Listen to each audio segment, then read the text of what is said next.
I'll donate the cable to you. This is Andre's. So,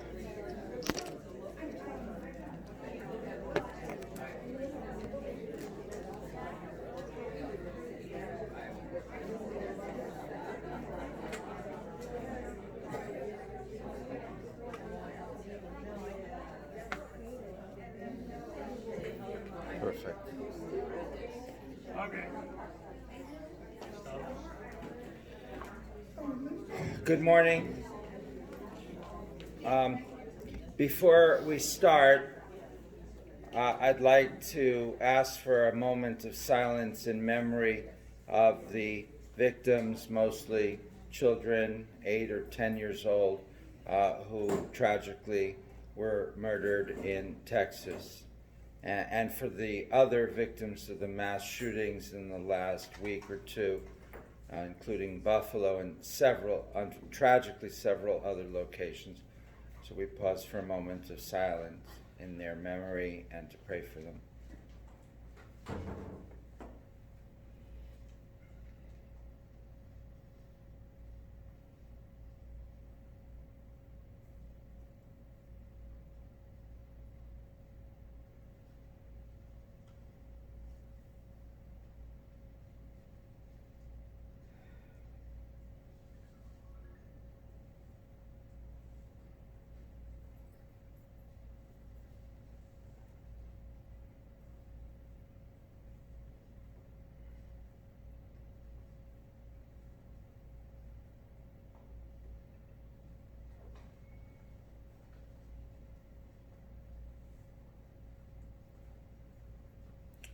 Thank you. It's very hard to deal with these events that are so far away and we seemingly have so little control over, and yet affect us so directly and make us feel that the world is not a fair place. And we pray that these may stop. Good morning, everyone, and it's great to see you all. Normally, in a 4-part series, this is the week at which there's massive attrition, and so speakers are, in my previous synagogues, we'd advertise around this time, say, there's going to be food, and but there's no food today, so that's really good to see you. Today we want to look more closely at the book that we had chosen, Paula Fredrickson's Jesus of Nazareth, King of the Jews, A Jewish Life in the Emergence of Christianity. So we're going to be looking at that, and hopefully you got the emails at least telling you that that was going to be the case. But if you don't have the book, we'll read the critical parts, and I think you'll be able to draw the connections in your mind. I just wanted to summarize a little bit and to say that I'm trying to focus as clearly as I can on certain things and from a certain perspective, because obviously this is a huge topic. And when I had to ask myself, what could I contribute to this discussion? And so obviously that is a Jewish perspective, because there's so many Christian ministers who know more about the Gospels than I do, and there's so many scholars that know more about the scholarly research than I do. So we're trying to talk about certain things, and we're obviously skipping over many others, which doesn't mean that we can't briefly mention them, but we're trying not to go into them too much. So I wanted to, at the beginning, we have too many people to go around for everybody to introduce themselves, but I thought just to get an idea of some of the participants, it would be nice to have, say, 3 or 4 of you introduce yourself. Maybe we can get 3 or 4 people from very different types of backgrounds. Riva, our chair of adult ed, has now developed a lucrative side gig as a tech advisor, and so she's going to be telling you, to talk louder is her. And close to the mic. And close to the mic. This is what we pay her, hundreds and hundreds of thousands of dollars a year for this kind of sage advice. But she's going to help. So if you'd like to volunteer to introduce yourselves, to say your name and maybe like 2 minutes, one to 60 to 90 seconds about yourself. I guess, obviously stuff that's relevant to this course. I mean, it's nice that you play tennis, but maybe less relevant in the current context. So who'd like to go first? Steve, are you volunteering? No, I'm going to get the picture. Okay.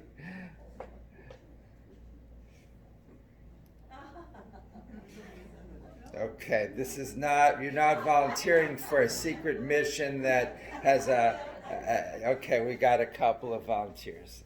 Okay, Jack. Good morning, my name is Jack Coate. My heritage is Welsh and German Jew. My great-grandmother was a Schlesinger family. Part of my family actually helped bring the Reformed Judaism to Ohio. I am a Christian now, and I go to the Refinery Church in Goodyear, Arizona. But I go to shul on Friday nights with my wife. Matter of fact, a lot of times I'm the instigator to go to shul because I enjoy putting the week behind me and welcoming the Sabbath bride.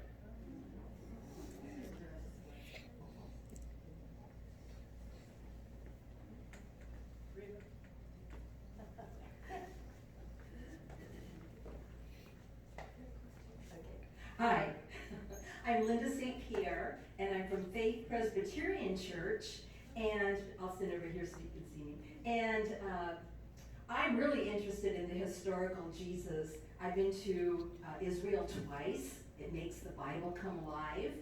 And there was a man named Marcus Borg who was a professor of religious studies at Oregon State University, and he taught some classes in our church about the historical Jesus. He was part of the Jesus Seminar, and they would look at the Bible and look for what they think was really fact and what was more stories that were meaningful and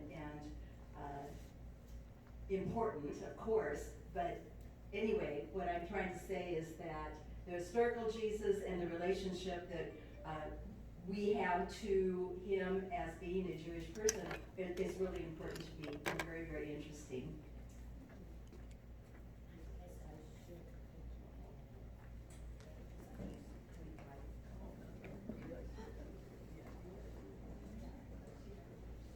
Okay, my name's Jill, and I go to the Episcopal Church in Sun City West. When I attend church, I'm not real good at that.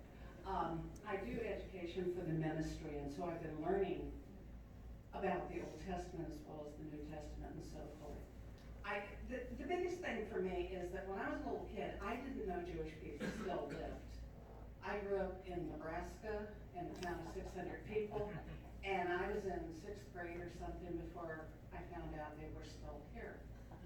Then I read Exodus and Lot 18 and all those novels of the 60s and so forth, and I've become fascinated with the Jewish faith.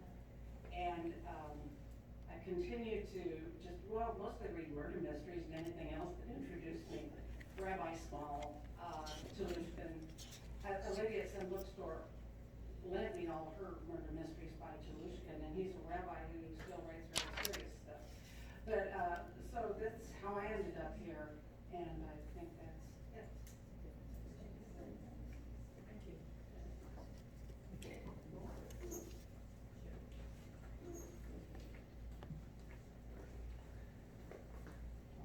Good morning. I'm Sharon McKenna Landcastle, and I have lived here for 10 years, having been born and raised in upstate New York with a lot of Jewish friends. So I was very much looking forward to this 4-week session. So Thank you again. I didn't tell you I was from St. Clair in surprise.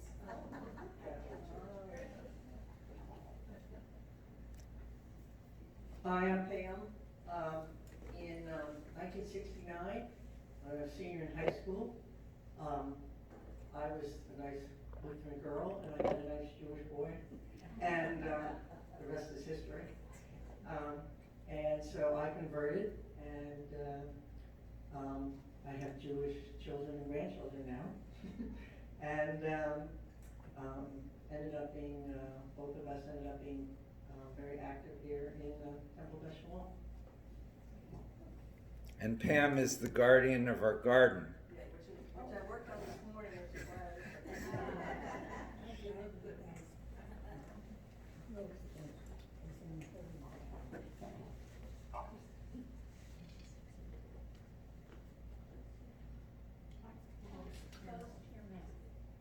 My name is Miriam Herschel, and I really felt I should stand up. I am the oldest person in this room, so I am 103. And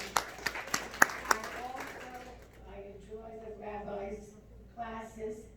I also take the Torah class, which I really like. So, I'm enjoying this one very much, and I hope to hear more.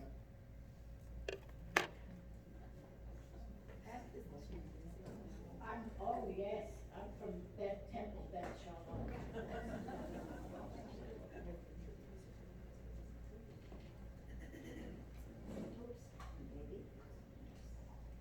Hi, I'm Ellen May Ullman, and I am from United Church of Sun City.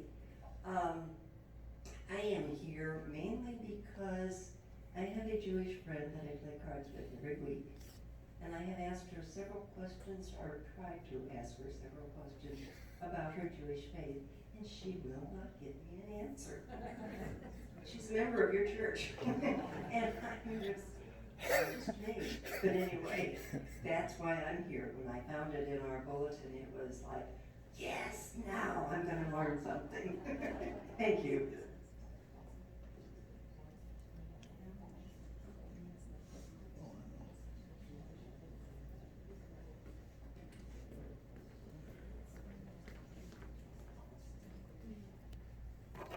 Hello, my name is Carol Russell. I'm here with my husband Mike, and Kay Bryant is a good friend, and she had told us about this place.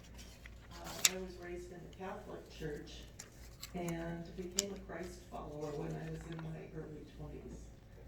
We have been to Israel. I have a number of Jewish friends, and I have a love for the Jewish people. Judaism is the root of our Christian faith. And when Mike and I went to Israel, I felt like I had gone home. And it was just an amazing experience. And Faye had told us about this class, and we both thought that it was great that we have a better understanding about how Jesus is viewed from a Jewish perspective. So we are glad to be here. Thank you, and that was a key word there, a Jewish perspective, because of course there are many perspectives. It's very interesting that you mentioned Marcus Borg.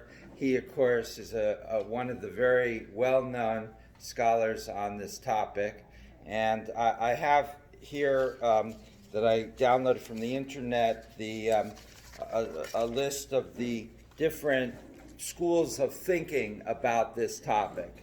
And there's as I said, the last two sessions, there's about 9 or 12 or 15 theories about how one could see the original context. And Marcus Borg is classified here in the theory Jesus, the man of the Spirit. So that's a little bit different from Fredrickson, who is part of a school of thinking they call here Jesus, the apocalyptic prophet. So apocalyptic prophet is somebody prophesizing the end of days. So I'm sure, and I have one of his books at home. I haven't yet read it, but I think I get half credit for having it. Reva, right? Okay. So let's dive into Fredrickson herself. Let me just start by giving you a little bit of perspective on how she sees things. So as I said, one of the reasons I chose her is that she's Jewish. She converted to Judaism, I know, 40 years ago, and she's a retired professor from Boston, who is now teaches at the Hebrew University in Jerusalem.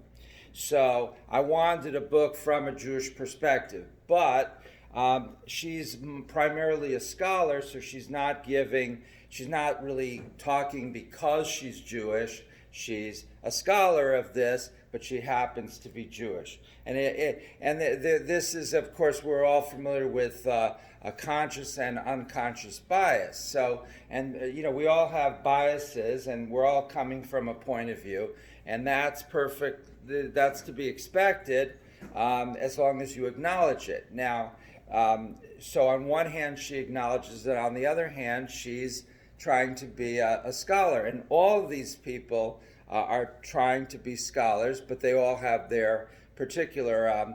Meyer is an interesting one. He's the Catholic priest from Notre Dame who's written a series of books called A Marginal Jew. So he started out... marginality, he's using this term in a fairly technical sense, somebody who's not part of the mainstream, right? So you're marginal in a society if you're saying things that are not with the norm. So if you're not a Republican or a Democrat, you're politically marginal, I guess, would be a simple example. So Meyer is a Catholic priest, and he's a very, devoted Catholic. But he very much differentiates right in the foreword of his book. He says, well, I'm a Catholic priest, but here I am I'm sort of taking off my collar, and I'm trying to be a scholar. And his kind of a smell test is he says, I imagine being in a room with a Catholic, a Protestant, a Jew, a Muslim, and an atheist, all scholars, and they put us in a room with minimal substance. In other words, no fancy gourmet pizzas or Baskin-Robbins ice cream, just sort of very basic cheese sandwiches or something. And they lock us in until we can come up with our consensus view on who and what and where. And he says, when I'm researching, I try to keep that kind of a premise in mind. So she's Jewish, she's a scholar, she's been in the New Testament studies all of her life. This is not her first book, and she says that she's reversing her position of an earlier book from 12 or 15 years earlier. This book came out a little more than 20 years ago, so it's not a new work, but I don't think she's switched her theories yet again. But it does show how people can change their ideas quite dramatically, depending, and she makes this point throughout her book, depending on which sources or which parts of the sources you choose to emphasize. And since that you can't really reconcile everything together, you have to choose some source or part of a source to base your theory on, because it doesn't really all fit together. So she has chosen, at least in this book, to base herself primarily on the Gospel of John. So for those Jews in the room, how many Gospels are there? 4. Okay, good. So, in religion, there's no simple answers. So, and, there's trick questions to almost all these things. But the standard answer is 4. And okay. Michael said that we know about. And that may be a reference to the mysterious Q. And others. So Q is a source that doesn't exist currently. seriously, and that many scholars believe it was a common source for some of the sources we do have. So in other words, it existed in either as an outline or as a full narrative, and two or more of the existing sources we do have copied from it, which is something we see in the existing sources as well. Which two gospels were supposed to copy from the third? Jack?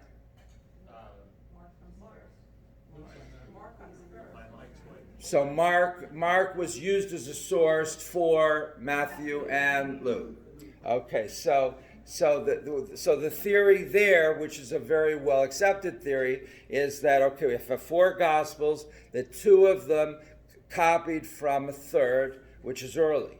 And if it's not if that's not confusing enough, the first gospel in the New Testament in terms of order is Matthew, which is considered to have copied from Mark, which is not listed first. But Q is supposed to have been an early source, which was then subsequently lost. So if it was lost, how do they know it existed? Is that they see that there's common influences. Now, is this something unacceptable? No, of course not. Is that if you were writing one of these sources, you want to get as much information as you can, and so there's nothing illegitimate about copying from a source if you think it's accurate and can help. But since we don't have Q, we can't go back and see what may have been there or not been there. Jack? I know this is a stupid question, but the reason I was sort of late in responding is my mind is going copied from. It isn't like they could have ordered it on Amazon and had it shipped to them, have a copy of it. So how were they copying? My mind's going, how were they copying what Mark wrote? How were they copying what Hugh wrote? Right. I mean, it wasn't like they went to the library and it was sitting there. Right. So it's like, okay, my mind is... And this is a very interesting thing because the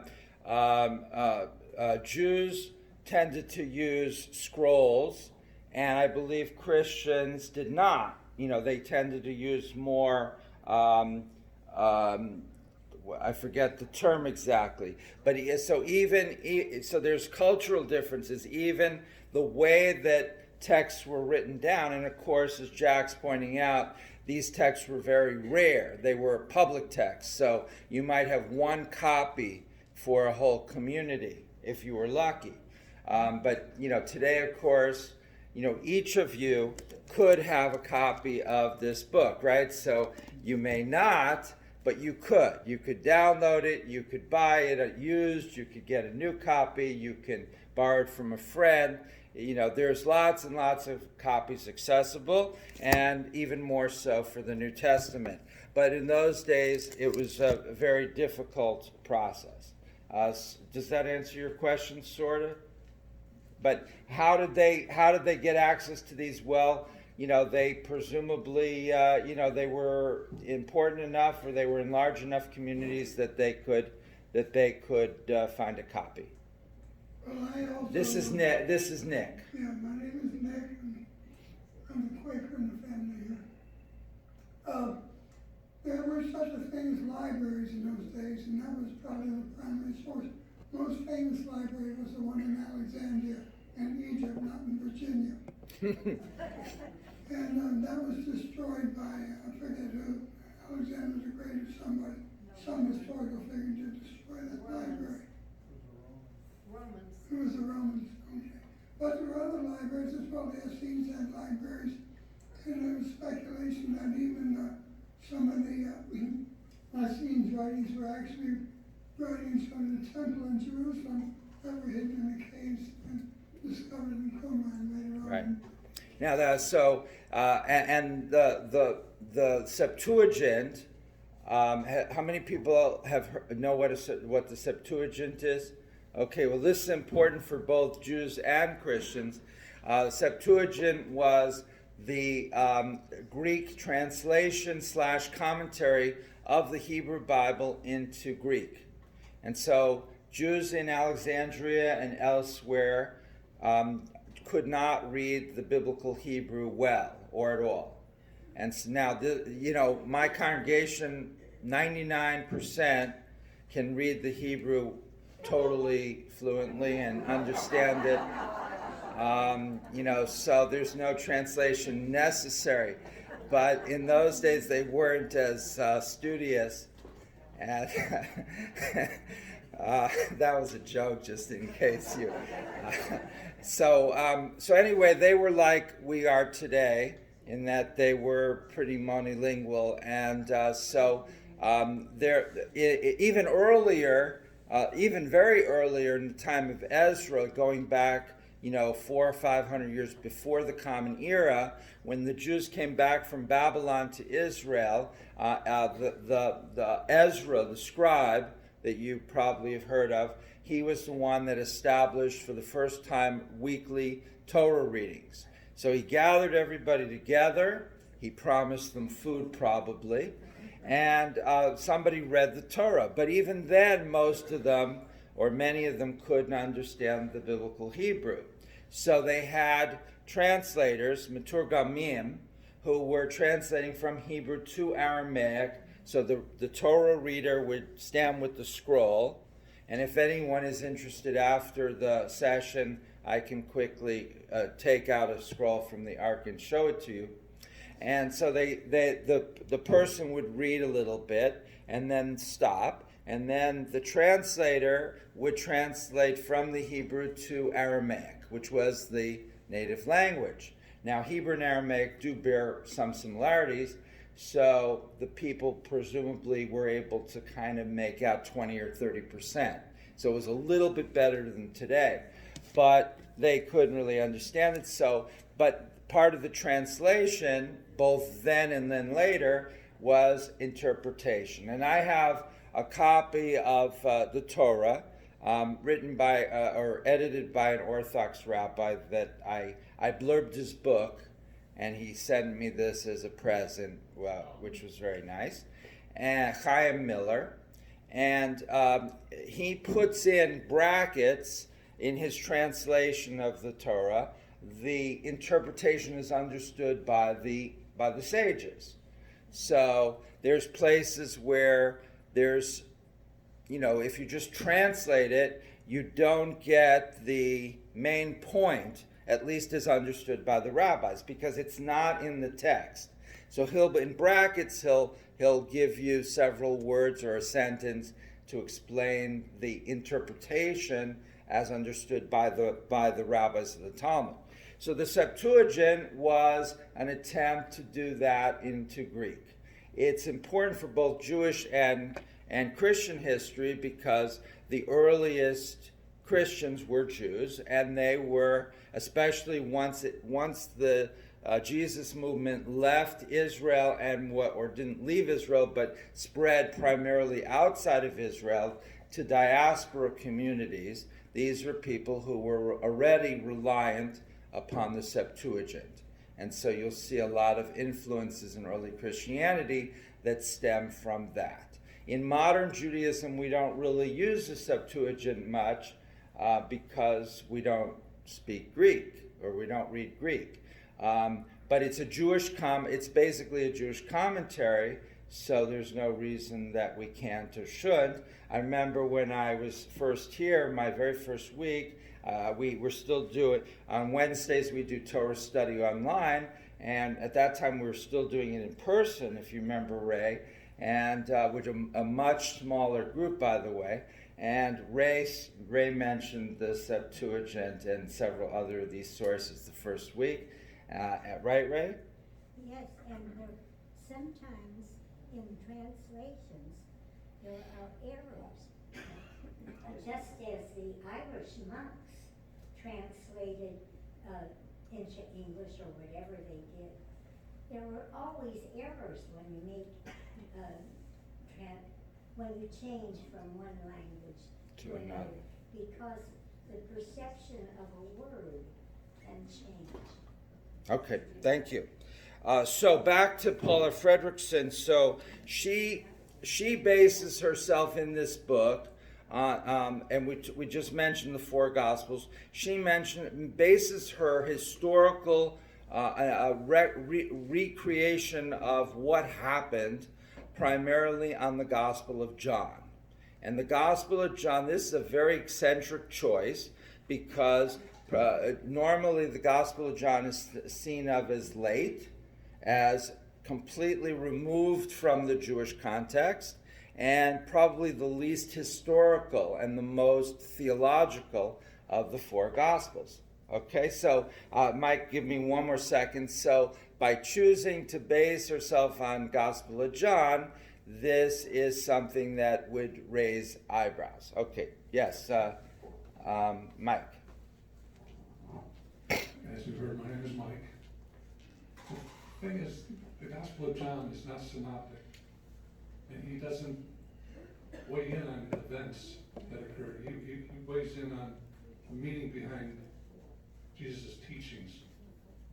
And so each of the Gospels was written from a different perspective. And we can agree that Matthew and Luke drew information from Mark. But why don't we stop there and say the rest of their information must have come from Q, which doesn't exist anymore? Why can't we agree that they may have had their own experiences, their own eyewitness interviews, something other than Q that would validate the authenticity of what they wrote?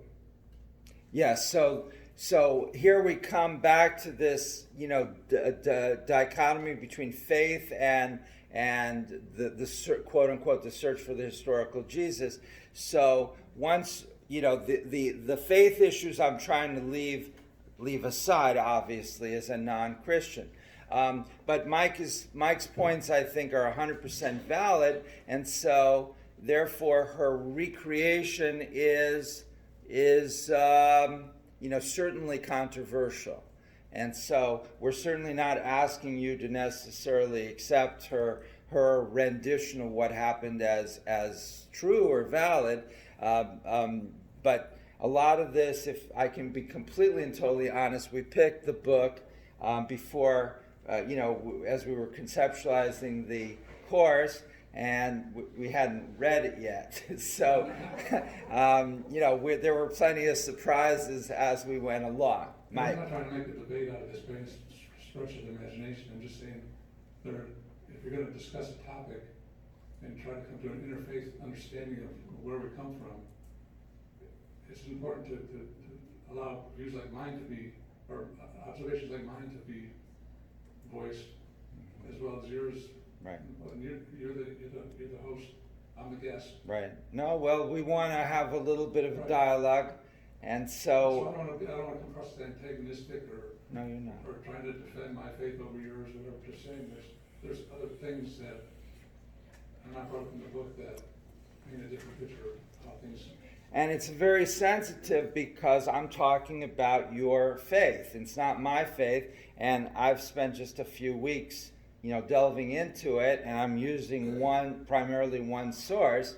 So I'm acutely aware that I could unintentionally, upset you, and so. I'm not upset. Okay, good. No. Okay, good. We have different views, and if we're going to discuss it, agree that we have different views, we ought to be able to say what those views are. Right. And so the limitation here is just that we have 4 sessions, very short, but the principle that in interfaith dialogue, I guess one of the basic premises is that you have to have premises. So before you start talking, you have to say, well, what are the ground rules? Because otherwise, I'm right, you're right, I'm right, you either start fighting or you end up trying to agree to be agreeable with things that you don't agree with. So you have to figure out how are you going to engage in interfaith dialogue. One way is to just avoid theological issues entirely and say, which is what I'm trying to do, and say any matters of faith we're going to leave aside and we're just talking about history. that works to some degree, but as Mike, I think you're suggesting, it can be a little bit superficial when what we may be trying to do in another context would be to actually express, well, what does my faith say about this, and what does your faith say about this? And so there's different contexts for interfaith, and it's just nice that we're able to at least start it out, because I don't think in the West Valley there's much going on other than what you have right here in this room. So it's a little bit of a start. I have 4 sons. They're all married to non-Jews. They all have the same moral values. We all get along and we celebrate all the holidays. What I am saying is that basically we are doing the same thing across all religions, including Islam. If you talk to Indians in America, real Indians, you will find values from them that are very important even to us. Every people has a different way of expressing these same things. And I truly hope that not in my lifetime, not in your lifetime, that people will understand that we're basically the same. So, well, I think you understand. Thank you very much. Frederick's, Marilyn, if it's something real short. Well, it's a question, I think, of value. We're here to study the historical perspective, and I've been reading Fredrickson. And my question is, what was the historical setup of the time that caused Jesus to become who he was? He lived in Galilee. It was primarily a farming community. People were poor. Why was he more important in his teachings and his following than, say, the Essenes, who obviously ended up disappearing? But what was the historical context of the time that created him? Oh, well, I think what created Christianity was the rapid spread of ideas that... Well, you're missing the point. Not Christianity, Jesus. Well, I think in Jesus' lifetime, he had a small following. There were hundreds of other Jewish preachers, who were doing similar, or had their views. The Essenes, of course, were much larger than the followers of Jesus. There was, although none of these groups was very large relative to the Jewish population, so the Essenes and the Pharisees and the Sadducees were all relatively small elite groups, and most Jews were, E.P. Sanders calls it a common Judaism. There was kind of a Judaism of the folk people, and then there were these very specific philosophies. So what made Jesus different? Well, from a faith point of view, a Christian would say certain things rooted in their faith. From a sociological point of view, it was the aftermath of Jesus' life and death and the spread of it to the diaspora and the growth of Christianity that made it different. But what's the historical setup? I mean, obviously the Romans held Judea. Okay. So And later in the book, Fredrickson has some very interesting stuff in the chapter in Galilee and Judea about exactly the politics, and that they went to several different structures. And it talks about Pontius Pilate and his administration, and petitions from Jewish leaders that the Romans partially listened to, and some of the changes that occurred and eventually led to catastrophe 30 or 40 years after Jesus' death with the the outbreak of the Great Revolt. Yes, sorry, Marilyn. No, I still, and Galilee, why Galilee? I mean, I know where he was born, but the point is, that was a particularly poor area, was it not? It was poorer. It was mixed, so there were Greek or Roman towns that were filled with pagans, and then there were certain Jewish areas. Mostly in the New Testament, the areas that are mentioned where Jesus were the small Jewish towns, really small, like Capernaum. And if and I'm going to Israel in a few weeks, so I may be able to visit some of these sites. And previously, I'd never been particularly interested in Christian historical sites, but now I have a new interest in that as well. But why Jesus rather than any of these other hundreds? Is that sort of the question? I mean, this is, Mike would give you an answer from a faith point of view. From a historical point of view, some things just happen. I mean, obviously, there were people that were really devoted to spreading the ideas of Jesus, and they spread it in the right place, in the right time, in the right way, and it grew. And so you have some movements that grow and some movements that fade. I mean, there are a lot of and you could see early Christianity, the very earliest Jewish Christianity, as one of the various sects, S-E-C-T-S, of Judaism.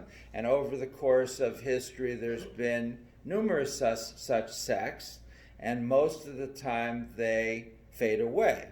So you have the Samaritans, you have the Essenes, you have a little bit later the Karaites, and today the Orthodox would say Reformed Jews are such a group.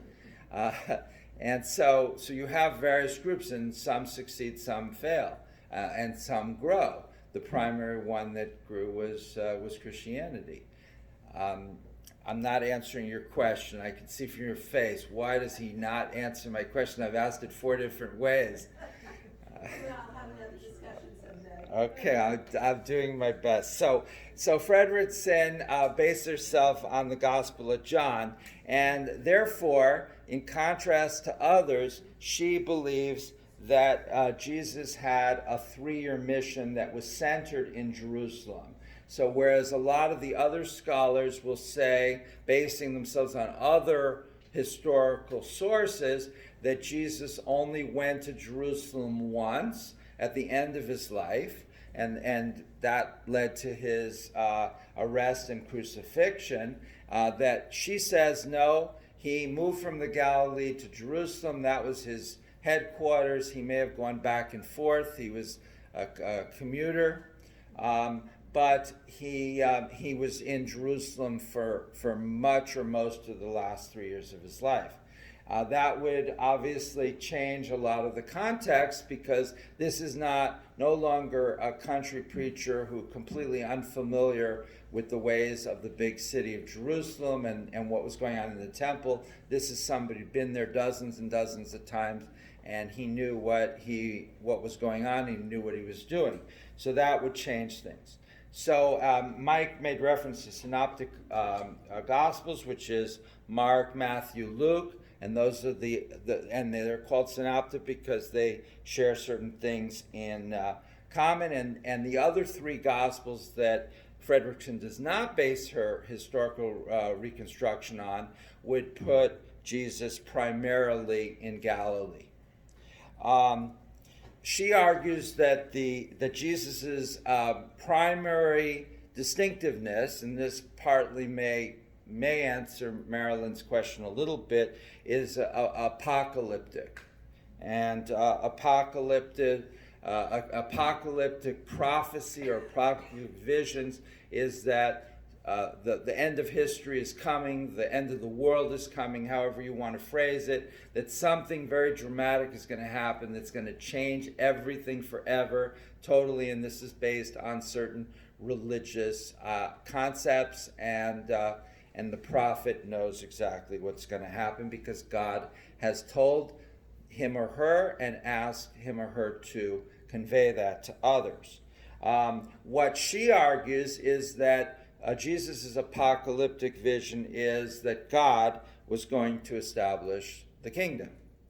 Now, this is a Jewish concept, so there's the Malchut Shamayim, the kingdom of the sky, literally translated to the kingdom of God, and that this is going to be, well, I don't want to bias you by giving one interpretation, but there's various ways that one could conceive of this, but it's going to be a huge change, and hopefully for the better.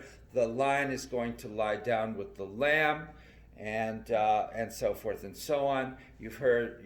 Did I tell the joke about the biblical zoo in Jerusalem?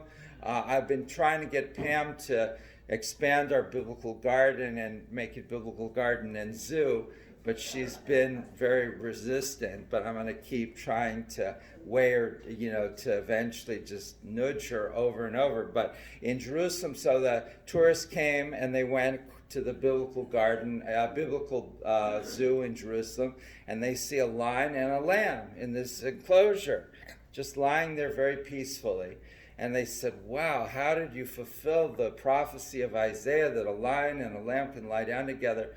The zookeeper said, it's really very simple. We put in a new lamb every morning. Sorry, but the key point in her analysis is that Jesus believed that God would establish this apocalyptic kingdom of God. God would do it. That's the point. And so who's not going to do it? People. Not the Jews, not other people. Therefore, you don't want to rebel against Rome or do anything other than pray, study, do good works, just be do what you would normally do, because this has to be brought by God. And therefore, she's implying or stating outright, therefore there's no way that the Romans would have executed him as a political revolutionary, because he was preaching exactly the opposite message. He was saying, just don't do anything to change the existing order. Just be good people and follow my religious teachings, but don't mess with the Romans or anyone else, because God will do this when God wants to. And therefore, he's exactly the type of person, according to Fredrickson, that the Romans would want to encourage, not execute. So therefore, she asks, and Mike raised this a little bit last week about the crucifixion, and I said I was trying to avoid that discussion entirely. But Fredrickson's book is really focused on that, is what caused the crucifixion, and she says that her answer, basing herself on John, is that it was all a mistake, that the Romans saw the big crowds, and we knew that we've known from Josephus and other sources that this is going back 50 years, that these crowds gathered in Jerusalem on the 3 pilgrimage festivals. Chapter 2 talks a lot about some of the Jewish background, which I think is very important. If we don't get to it today, we'll try to talk about it next week. And so there were crowds that gathered because all Jews were obligated to make the pilgrimage 3 times a year on Sukkot, Shavuot, and Pesach, and come to Jerusalem. And so these are why today, in Judaism, these 3 holidays are called the pilgrimage festivals. In Hebrew, shalosh regalim. A regel is a foot. Regalim are literally feet, but it means, festivals on which you have to use your feet to walk to Jerusalem. And just like today, they relied they didn't have Hilton or Marriott. They relied mostly on Airbnbs. Seriously, they had to accommodate, a huge number of Jewish pilgrims, and so therefore they had to have somewhere to house them. And but many of them were very angry at the Romans. They were very angry at the class inequalities. There was like in many countries today, there was a few rich people and a lot of very poor people. There was very little, if any, social net. So you have a lot of the same social problems you had today. And then there was a lot of anger against the Romans for various reasons. As I said, she goes into some of the politics later, and reading it, it doesn't sound that bad. And so obviously, knowing what we know afterwards, the three catastrophic rebellions, the Great Revolt in the 60s and from 66 to 73, the Diaspora Rebellion of 115 and 117, and the Bar Kokhba Rebellion of 132 and 135, any sane person would have said, don't rebel against Rome. Pontius Pilate, for example, was arrogant and brutal and so forth, but the alternative is far worse. But people at that time had no idea what the alternative might be, and they hoped and believed that led by a religious leader, that they could drive the Romans out. In fact, the Jews had done that pretty successfully with the Greeks, and we still celebrate that holiday today, which is right. So, and the Greeks made trouble, and they made rules that the Jews didn't like. The Maccabees started a war, and it was very successful. So if I was living at the time, I might have thought the same. So Fredrickson emphasizes that in her view, that Jesus was crucified by mistake. They saw him as this preacher. They saw the crowds getting whipped up and saying, let's get the Romans. Maybe they grabbed a whole bunch of them. I'm not sure if she actually says that, but they executed Jesus because either they thought that he was whipping up the crowds, or maybe they didn't care what he was saying, but just the fact that he was delivering these impassioned speeches. So he may have said, don't do anything. We're going to wait for the kingdom of God. We're waiting for God. But the people listening may have said, let's get the Romans, So there could have been a disconnect between what he was saying and what the crowd heard. I don't know if Fredrickson says that, but from my personal experience as a rabbi, I have had that experience where I say one thing and many of my congregants understand something else. But in any case, they seized him and they decided to execute him. So that is her basic theory. I'll take a few short comments or questions. Jack. Short comment. You mentioned the book of John, and in chapter 18, when he was being, possibly tried or whatever, and Pilate finally said, I find no case against him. However, you have a custom to release someone free at Passover. Do you want me to release the king of the Jews? They shouted in reply, not this man, but Barabbas. So it was the crowd that dictated who ended up getting crucified. And there was the whole Pharisees and Sadducees that didn't want him around, and they went, give us Barabbas, crucify this guy. Yeah, some of these sections are very difficult to reconcile with, the history that I'm familiar with. And so that's why you have so many books on this. It seems to me to be trying to blame the Jews, so it's hard for me, so as you read Fredrickson, one of your homework assignments might be to try to figure out how does she understand that, and other things in the book of John that seem to go contrary. Obviously, as a Jew, she doesn't want to write a book blaming the Jews for killing God. So how does she explain that? Michael, there's the microphone. That's all right, you can hear me. No, we want you to use the microphone. All right. That's It's interesting to note that at the time that Jesus was crucified, he was still a Jew. There was nothing Christian about the man. There was a concept that he was promoting that we've given a name to. Now, I've studied this for the last, I'm 76 years old, so I've been studying this since I was probably about 12, 13 with my father. And there is no simple explanation that I can find, and the rabbi can't find, and Jack can't find. It's just not a simple explanation.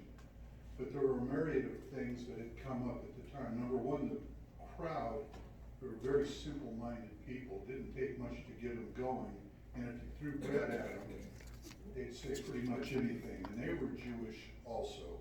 Well, I guess we had a few a few Gentiles in there, but the majority of them were Jewish also. And Jesus was nothing but more than a Jew that some people thought was a rabble-rouser. I don't know. Sometimes I just wonder. I'm just throwing that out. There you go, Nick. Contradicting. I won't contradict you, but I will ask the question because, Rabbi, you've been doing a very good job here working on this Jesus thing. Thank you, Nick. The day will come when you'll be asked this question. If Jesus was a Jew, how come his name is Mexican?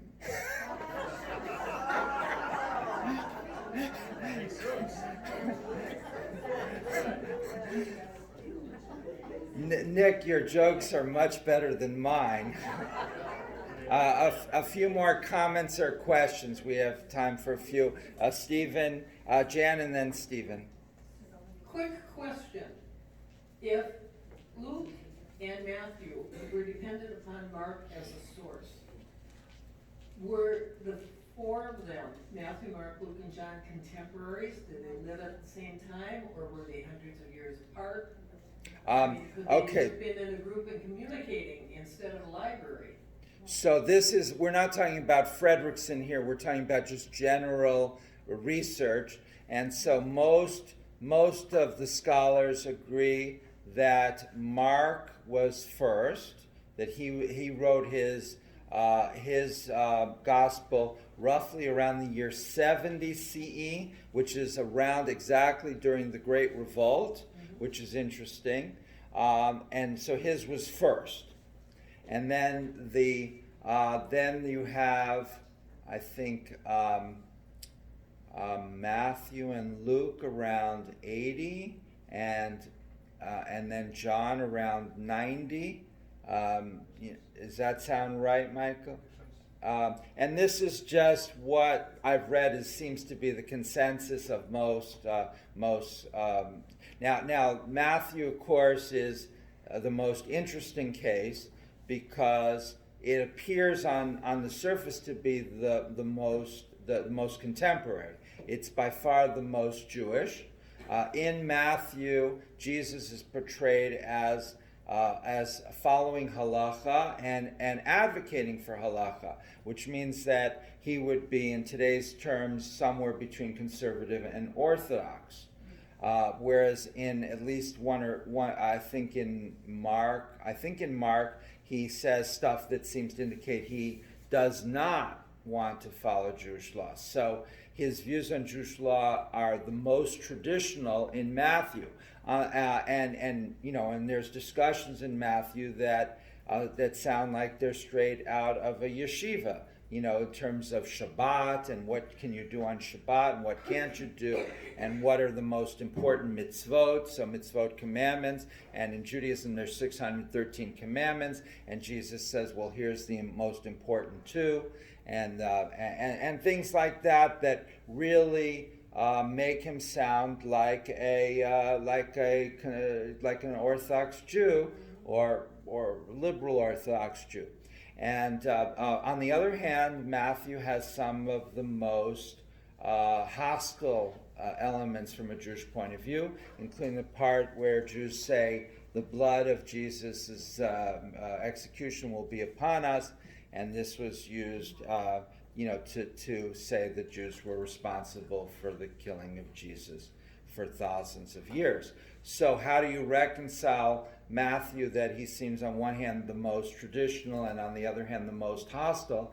And so there's an Israeli scholar, David Flusser, who died about a little while ago, but a very important scholar of the Second Temple period. And Flusser argues that the original writing was from a Jewish follower of Jesus who wrote very traditionally and basically portrayed Jesus, as Michael suggested, as a very traditional Jew of the time who believes in apocalyptic end of days, which was a completely Jewish belief. But then there was an editor or a second author came later who was, much later outside of Israel, who inserted some of the statements that are so hostile. Because otherwise it's very hard to reconcile. If one person wrote this, it seems so contrary in spirit, and it just seems hard to understand. But that's your basic outline of where these four Gospels came from in terms of order. Of course, as we've said before, they were all apparently written in Greek. There is a theory that Matthew was written in Aramaic and then translated, but I don't think that's well accepted. So if they were all written in Greek, they were all written perhaps outside of Israel, they were all written by people that never knew Jesus. So, there's quite a time lag there, and that creates a lot of problems. On the other hand, Paul's letters are the first. We didn't talk about them because they're not the four Gospels, but Paul's letters come earlier, maybe around the year 40 or 50. So and Paul, as Paul also didn't know Jesus, but Paul apparently knew people that knew Jesus. So that's one of the arguments made that Jesus was a real person, that Paul talked to various people, many of the followers of Jesus, who said, we knew him. So, it's not proof, but it's, and as has been pointed out, if we applied these same critical approaches to Judaism, such as either Abraham, Isaac, and Jacob, or Sarah, Rebecca, Rachel, and Leah, or much later Moses and Aaron, that would be the same result, or there's even less suggestion that there's no proof for that either. And here, faith and history don't have to coincide. So I'm fond of saying that I believe in what Moses did, and that's irrespective of whether Moses himself was a real person or not. That is of curiosity, it's of interest historically, but it wouldn't affect my religious interest and commitment at all. Does that answer your question? Okay, Steve. Which Steve? He gets preference because of his superb camera work. I try not to be part of the story. I was thinking about the lady who asked about sort of like why Jesus and not the other people. And I was thinking maybe it had to do with the fall of the temple, destruction of the temple. There were like two groups, boys that could go further. One was the Pharisees and the rabbinical system, and then the others were the followers of Jesus who said, maybe we don't need the temple. So two groups took off. And the attitude of the followers of Jesus toward the temple is, of course, very interesting and very important. It appears that they disassociated their religious commitments from the temple even before the destruction of that temple in 70 CE. And so what would that mean, and what would be the implications of that is quite significant. Do you want to rephrase your other part of your argument? The Pharisees, did they develop the rabbinical system then? And Yeah. So prayers and instead of sacrifices. So, and following the destruction of the temple in 70, this is going to push Christianity and Judaism in very different directions. the temple is now no longer there. And in contrast to other systems where you have many temples, there was only one Jewish temple. This had not been the case hundreds of years earlier, but Jewish leaders had done a lot to make sure that Jews understood you could only, that it had to be centralized worship. Once the temple's destroyed, the rabbis or the Talmud or the sages become the leaders of the Jewish religion and the Jewish people, and they start making all sorts of necessary innovations because there's no temple and you don't have the 3 pilgrimage festivals to offer sacrifices and so on. And so, and Christianity is now going to move in very different direction. So you have a split that eventually becomes a break, and you have a new religion. And that occurred in the diaspora a lot quicker than it occurred in Israel. So you have 2 or 3 generations of Jewish Christians in Israel who are still Jewish. They're still going to synagogue, but they believe that Jesus was the Messiah even though he died. And normally, if a Messiah in Judaism is a Messiah, as we spoke about, I think in the first session, is going to be a political leader, that Messiah has to achieve certain things in their lifetime.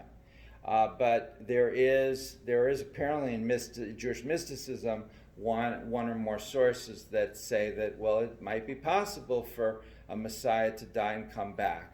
And this is relevant today because you have in Jewish world the Chabad movement, and they had a Rebbe who died in the early 1990s, and they were very attached to their Rebbe, and they didn't necessarily outright say that their Rebbe was the Messiah, but they had like a messianic movement where they were saying, we want Mashiach now, we want Messiah now, and there'd be pictures of their Rebbe on that little statement. So, they're avoiding saying, we think our leader's the Messiah, but by putting his picture right next to that statement, it seemed pretty obvious. Then he dies, and so their movement it's interesting because it seems to have certain parallels with early Christianity. And but if I would say that to Chabad, they would be probably offended, but it's true. And so some of them have given up on the Rebbe, and they said, well, he was a great leader, but he died, and the movement has actually done very well without him. There were those who expected that after he died, their movement would decline, but it has not. There are others, however, who probably discreetly or even secretly believe that he's going to come back from the dead and be the Messiah. And so, his grave in New York, I think it's in Queens, is like a headquarters. They've got like computers and fax machines and 24 hours, and you can go and visit his grave, and it's like, it's like Grand Central Station. It's not. It's like political headquarters. So it doesn't seem like they see him as he passed away and it was a previous generation. It seems very, very vital and active and contemporary. So you can see the tremendous desire on the part of followers not to accept the death of a charismatic leader. And this concept of resurrection, Tchiyat HaMeitim, is a traditional and central Jewish idea. It's interesting that in the Reform movement, we in the 19th century, the 1885 Pittsburgh Platform took it out and said we don't believe in the literal physical resurrection of the dead. And in the latest prayer book that we use in this synagogue, the new prayer book published in 2007 put it back as an option. So you can pray, "Blessed are you, God, who resurrects the dead," or you can pray what we used to use, "Blessed are you, O God, who brings life to all," which is much more generic and easy to accept. And so we still use the latter one, but there's obviously more and more Reformed Jews that are attracted, whether they interpret it literally or figuratively, that are very attracted, compelled to embrace the concept of the resurrection of the dead. All right, we ran over. I apologize for that. If you'd like to see a Torah, I can show you one quickly, or we can do that next week. But next week's our last time, so take a look at chapter 2 and any other parts of the book that you might find interesting. See what you can find out about how she interprets the book of John. And I'll see you next week for one final session. Have a great day, and thank you so much.